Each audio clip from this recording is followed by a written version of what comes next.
कई बार ऐसा होता है कि जो टीनेजर्स होते हैं वो अपना पैशन उसको आइडेंटिफाई नहीं कर पाते, उनको पता नहीं होता कि उनको क्या अच्छा लगता है या क्या उनका पैशन है। अगर आपके साथ भी यही प्रॉब्लम है या आपके टीनेजर्स के साथ भी यही प्रॉब्लम है, तो आज हम इसी टॉपिक पे बात करेंगे एंड आई एम श्योर आपको इससे बहुत ज्यादा हेल्प मिलेगी। हेलो एवरीवन, मैं हूँ रिचा गोयल कटियार, एक टीन लाइफ कोच, और आज हम बात करेंगे ऐसे फैक्टर्स के बारे में जो टीनेजर्स को अफेक्ट करते हैं, जिससे वो अपने पैशन के बारे में पता नहीं लगा पाते। तो चलिए स्टार्ट करते हैं आज का topic, finding factors influencing tin passion exploration.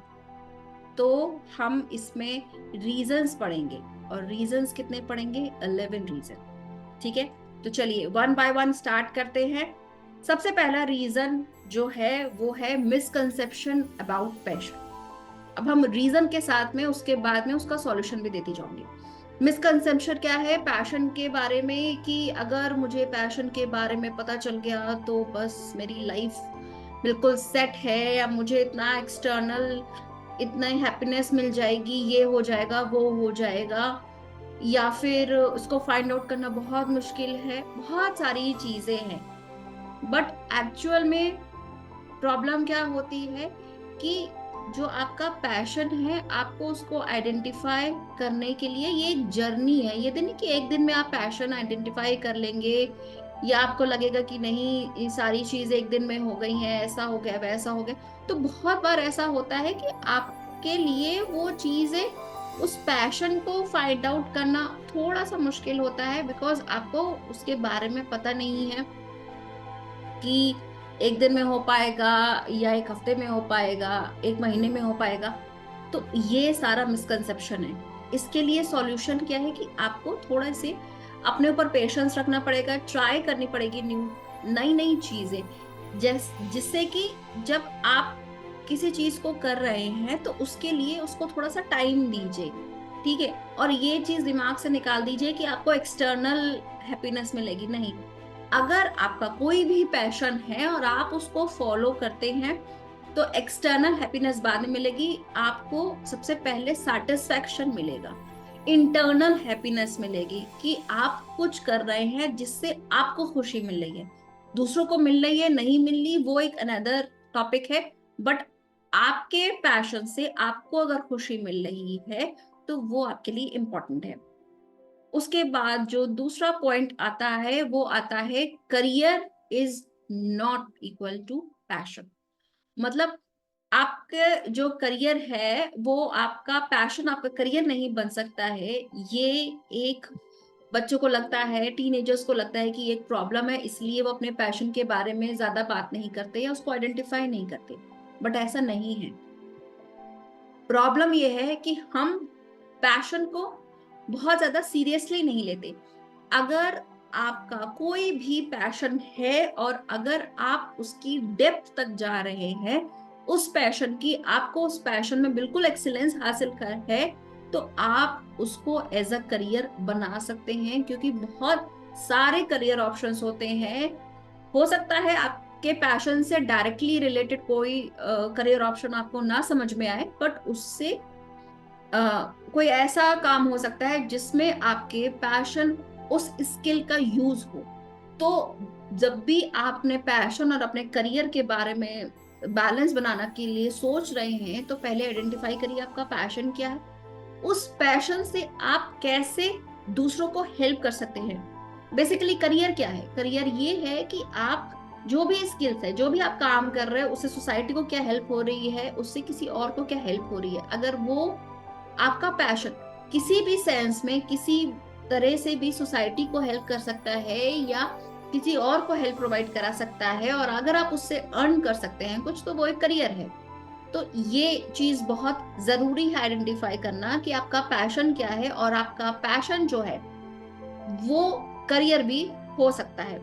उसके अलावा जो थर्ड पॉइंट आता है वो आता है लिमिटेड एक्सपोजर। हमने चीजें ट्राई ही नहीं करी हैं, हम सिर्फ सोच रहे हैं कि मुझे पैशन मिल जाएगा तो मैं ये करूंगी, मेरा ये पैशन होगा, अगर मुझे पैशन के बारे में पता चल गया तो मैं ऐसे ऐसे करूंगा। बट आपने कितनी चीजें ट्राई करी? जब तक आप ट्राई नहीं करेंगे, आपको कैसे पता कि आपको क्या चीज अच्छी लग रही है, क्या चीज अच्छी नहीं लग रही है, क्या आपके वैल्यूज बिलीव के साथ अलाइन है, क्या चीज आपको करने में इजी होता है, या अगर आप करते हैं तो आपको उस टाइम का पता नहीं चलता, आपको कोई प्रॉब्लम नहीं होती है, आपको बहुत मजा आता है, माइंड रिलैक्स रहता है, आपका दिन अच्छा जाता है अगर आपने उस चीज को किया। तो उसके लिए सॉल्यूशन क्या है? अलग अलग चीजें ट्राई करिए। देखिए, आप एक चीज से स्टार्ट करिए। अगर आपने अभी तक कुछ भी स्टार्ट नहीं किया है, कोई भी चीज को, कोई भी पैशन आपका नहीं है और आप बहुत कंफ्यूज है, तो एक चीज लीजिए, कोई एक्टिविटी ऐसी लीजिए, उसको थोड़े दिन तक करके देखिए, रेगुलर बेसिस पे। देखिए आपको उससे क्या फायदा हो रहा है, या अगर फायदा भी नहीं हो रहा है, उसको करने के बाद आपको कैसा लगता है। अगर आपको अच्छा लग रहा है उसको करना, कुछ आपके अंदर आपको पॉजिटिव चेंजेस लग रहे हैं, तो उसको कंटिन्यू करिए। फिर थोड़े दिन बाद, 1 महीने 2 महीने बाद, उस एक्टिविटी को रिप्लेस करिए किसी और एक्टिविटी से। ऐसे धीरे धीरे करके थोड़ी टाइम एक्टिविटीज में इन्वेस्ट करिए। जब आप थोड़ा टाइम उसमें इन्वेस्ट करेंगे, तब आपको समझ में आएगा कि वो आपका पैशन है कि नहीं, या वो आपका पैशन बन सकता है कि नहीं। इसके अलावा जो फोर्थ पॉइंट आता है, वो आता है प्रेशर टू कंफर्म। मतलब इतना ज्यादा प्रेशर पेरेंट्स या सोसाइटी की तरफ से, ऐसे एक स्टैंडर्ड जो उन्होंने सेट कर दिया है, ये करना है, ये करना है, ये करना है, ये स्टेप्स को फॉलो करना है, ये अचीव करना है। सो ये कंफर्मिस्ट बहुत ज्यादा होता है कि आपको एक पैटर्न पे ही चलना है, रैट रेस जिसे आप कह सकते हैं। बट ऐसा नहीं करना है। ठीक है, अगर आप उस चीज को फॉलो कर रहे हैं, अपने पेरेंट्स के गाइडलाइंस को, या सोसाइटी के जो भी आपको ऐसा बोलता है, उसको फॉलो करिए। But at the same time आपको क्या करना है, आपको ये भी आइडेंटिफाई करना है कि जो मैं कर रहा हूं और जो मैं करना चाहता हूं एज अ पैशन, वो, उसको करने से मुझे कितनी खुशी मिलती है, और अगर मैं अपने पैशन को फॉलो करूंगा तो इन गाइडलाइंस को करते टाइम मुझे कैसा लगेगा। ये चीजों, ये जो स्टेप्स है, इनको आइडेंटिफाई करना बहुत जरूरी है। बिकॉज जब आप पैशन के साथ में अगर आप कुछ काम कर रहे हैं, तो पैशन आपको देता है मोटिवेशन, एनर्जी, इंथुजियाज्म। जब आप इंथुजियास्टिक हो जाते हैं, तभी आप वो एनर्जी दूसरी जगहों पर भी अप्लाई कर सकते हैं, इन्वेस्ट कर सकते हैं। तो पैशन को आइडेंटिफाई करना इसलिए भी जरूरी होता है। Fifth point, lack of self reflection. हमें पता ही नहीं है कि हमको क्या चीज पसंद है, क्या चीज नहीं पसंद है। इससे क्या होता है, इससे ये होता है कि हम ट्राई करने से डरते हैं। बट अगर आपको पता है कि आपके वैल्यूज क्या हैं, आपकी बिलीव्स क्या है, किस तरह की एक्टिविटीज आपको अट्रैक्ट करती हैं, क्या कभी आपने इस बारे में सोचा है कि कौन सी एक्टिविटीज है जो अट्रैक्ट करती हैं? जैसे कुछ लोगों को गेम्स अट्रैक्ट करते हैं, कोई भी गेम हो। कुछ लोगों को पेंटिंग्स है, कलरफुल चीजें हैं, वो अट्रैक्ट करती हैं, तो वो आर्टिस्टिक टाइप के लोग होते हैं कि पैटर्न्स उन्हें अट्रैक्ट कर रहे हैं। किसी को म्यूजिक अट्रैक्ट करता है, चाहे वो पॉप म्यूजिक हो, चाहे वो क्लासिकल म्यूजिक हो, कोई भी म्यूजिक क्यों ना हो, वो उनको अट्रैक्ट करता है, रिदम अट्रैक्ट करती है, साउंड्स अट्रैक्ट करती हैं, तो उनका पैशन उसमें हो सकता है। तो इसीलिए आपको वो चीज आइडेंटिफाई करनी है, सेल्फ रिफ्लेक्ट करना है, सोचना है कि किस तरह की चीजें आपको अट्रैक्ट करती हैं, फिर उसी हिसाब से आप अपना पैशन चूज कर सकते हैं। इसके बाद जो सिक्स्थ पॉइंट आता है, वो आता है रिपीटेडली चेंजिंग इंटरेस्ट। अब आज के जो टीनेजर्स हैं, उनके साथ में ये प्रॉब्लम है कि वो बहुत जल्दी डिस्ट्रैक्ट हो जाते हैं। ये भी करना है, ये भी करना है, ऐसे करना है, बहुत सारी चीजें करनी है। बट प्रॉब्लम क्या आ रही है, अब आप एक चीज कर रहे हैं, फिर दूसरी चीज कर रहे हैं, बहुत सारी चीजें कर रहे हैं, तो आप समझ ही नहीं पा रहे कि आपको एक्चुअल में करना क्या है, या क्या चीज आपको अच्छी लग रही है, क्या चीज नहीं, बिकॉज आपने एक लिस्ट तैयार कर ली है।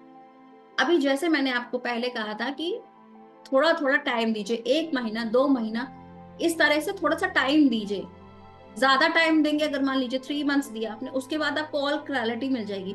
बहुत ज्यादा टाइम, अब ये नहीं कि आप एक ही एक्टिविटी में 1 साल इन्वेस्ट करें, नहीं। 3-4 मंथ्स तक ठीक है कि आपको 3 मंथ में समझ में आ गया कि आप उसको करना चाह रहे हैं कि नहीं, या फिर थोड़ी सी प्रॉब्लम आ रही है लेकिन आपको थोड़ा थोड़ा अच्छा लग रहा है, क्योंकि डे बाय डे आप उसमें थोड़ा सा इम्प्रूव कर रहे हैं। अगर आपको इम्प्रूवमेंट दिख रही है और आपको थोड़ा थोड़ा अच्छा लग रहा है तो हो सकता है वो आपका पैशन हो, तो थोड़े दिन और उसको कंटिन्यू करिए।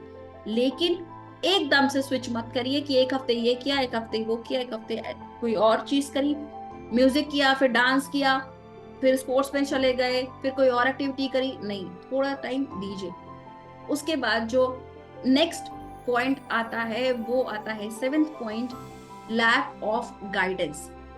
बच्चे के पास गाइडेंस नहीं है कि वो अपने पैशन को कैसे फाइंड आउट करे, कैसे उस पैशन को यूज करे, कैसे उस पैशन के बारे में पता लगा है उसको और ज्यादा बेहतर बनाए। As a parent, as a teacher, आपकी रिस्पॉन्सिबिलिटी है कि आप अपने बच्चे को, अपने स्टूडेंट को उसके पैशन के बारे में अवेयर कराएं, उसको बताएं कि उसके अंदर ये स्ट्रेंथ है और ये चीजें वो अच्छे से करता है।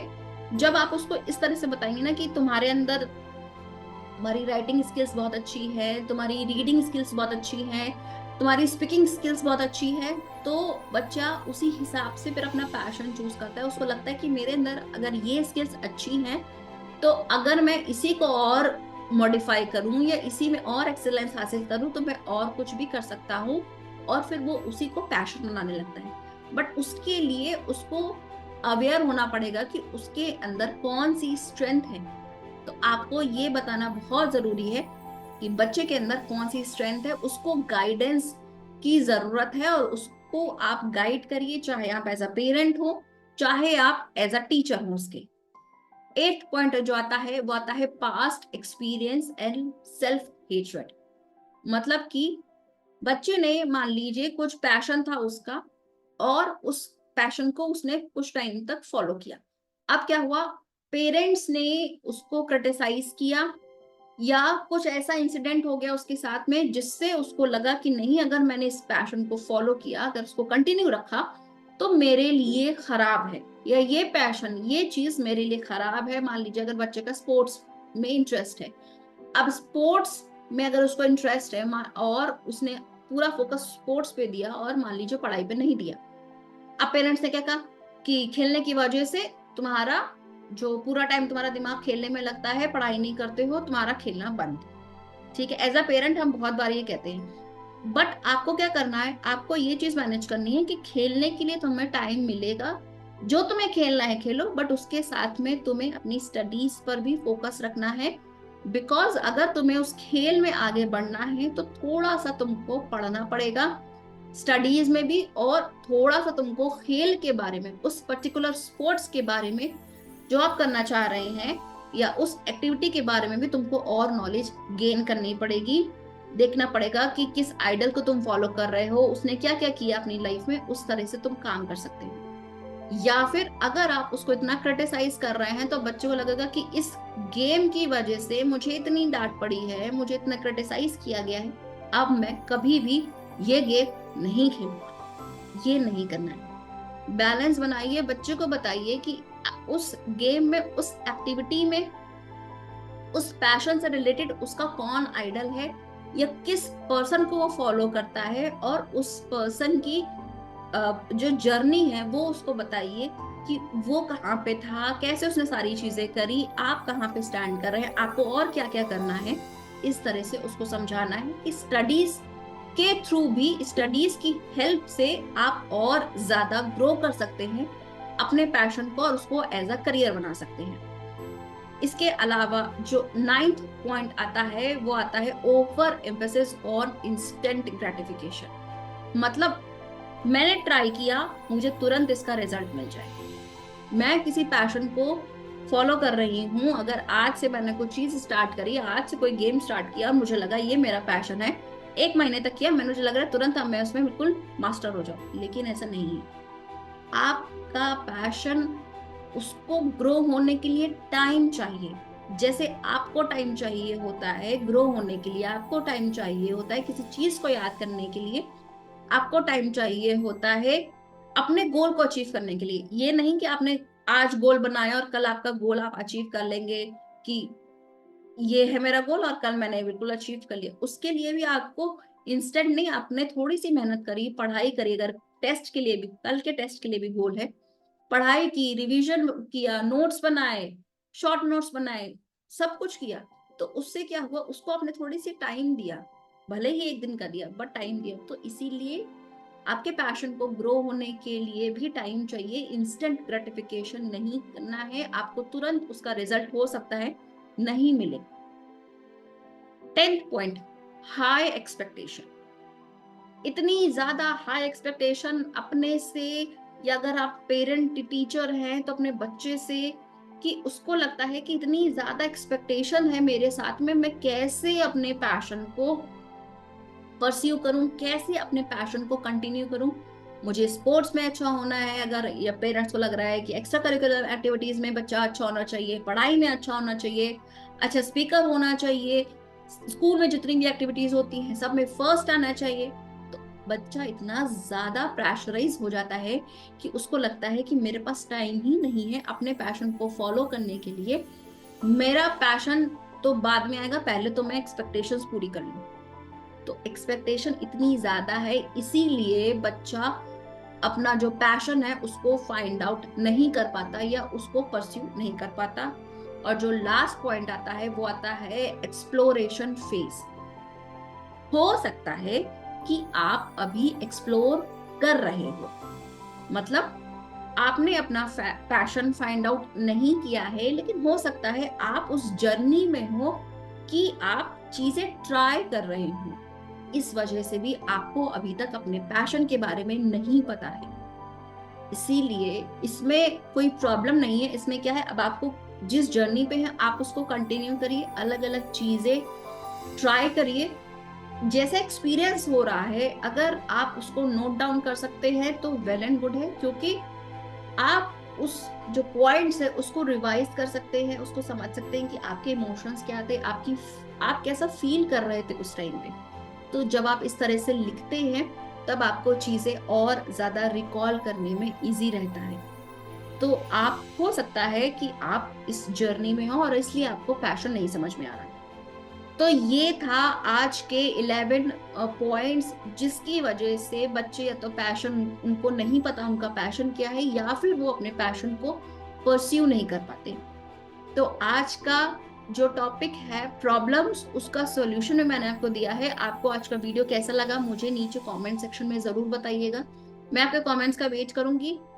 प्लस अगर आप टीनेजर हैं या आप पेरेंट हैं और टीचर हैं, तो आपके लिए एक टास्क है। आपको क्या करना है, अगर आप टीनेजर है या पेरेंट है, आपको एक कॉपी लीजिए और उसमें आपको क्या चीजें अच्छी लगती है वो लिखिए। जैसे कि मुझे सॉफ्ट म्यूजिक अच्छा लगता है सुनना, मुझे वॉक करनी पसंद है, मुझे स्केचिंग पसंद है। बहुत सारी चीजें आप लिख सकते हैं कि ये ठीक है। अब आप एक बाय वन उस चीज को ट्राई करने की सोचिए कि पेंटिंग के थ्रू या स्केचिंग के थ्रू आप अर्निंग कर सकते हैं। स्केचिंग के थ्रू आप अपने अंदर क्या चीज बिल्ड कर सकते हैं। स्केचिंग के थ्रू आप किसी की हेल्प कर सकते हैं, या फिर म्यूजिक के थ्रू किसी की हेल्प कर सकते हैं, या फिर अगर आप वॉक कर रहे हैं और आपकी हेल्थ अच्छी हो रही है, आप इसके थ्रू किसकी हेल्प कर सकते हैं। सो एक इस तरह से जब आप करते हैं कि मान लीजिए आप स्केचिंग के थ्रू कर रहे हैं, तो आप अपने इमोशंस को बाहर निकाल सकते हैं, आप स्ट्रेस फ्री हो सकते हैं, और आप इसी तरह से दूसरों को भी बोल सकते हैं। ये चीज फाइंड आउट करनी है, लिखनी है। तो मिलते हैं नेक्स्ट वीडियो में, उससे पहले आपको ये टास्क कंप्लीट करना है। अगर आपको कोई और टॉपिक पे इंफॉर्मेशन चाहिए या आप चाहते हैं कि किसी और टॉपिक पे डिस्कशन हो, तो वो भी नीचे कमेंट सेक्शन में जरूर लिखिएगा। आप मुझे इंस्टाग्राम और मेरे फेसबुक पेज को भी लाइक कर सकते हैं, क्योंकि मैं फेसबुक पे फेसबुक लाइव करती हूँ, यूट्यूब पे वीडियोस पोस्ट करती हूँ, और मेरा एक पॉडकास्ट भी है टीन थ्राइव पॉडकास्ट, तो मैं उस पर भी एक्टिव हूँ। आप मुझे सारे जगहों पे फॉलो कर सकते हैं। मिलते हैं नेक्स्ट टॉपिक पे, तब तक के लिए take care, bye bye, happy parenting, और अपना और अपने बच्चे का ध्यान रखिए। Bye bye.